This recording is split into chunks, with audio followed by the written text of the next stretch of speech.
একজন 16 বছর বয়সী একটা ছেলে তার মাকে হঠাৎ করে জিজ্ঞাসা করলো, মা, 18তম জন্মদিনে তুমি আমায় কি উপহার দেবে?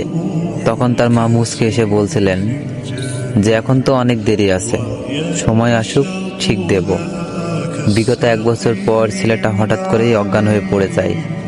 তার মা তাকে তাড়াতাড়ি করে হাসপাতালে নিয়ে যান এবং ডাক্তার বলে তার ছেলের হার্টের সমস্যা আছে। তার মা কথাটা শুনে ভেঙে পড়েন এবং তখন তার পাশ থেকে একজন ভদ্রলোক তাকে বলে, আপনার ছেলে তো আর মারা যায়নি, সবকিছু ঠিক হয়ে যাবে, শান্ত হন একটু। তারপর চিকিৎসায় আস্তে আস্তে ছেলেটা সুস্থ হয়ে উঠল।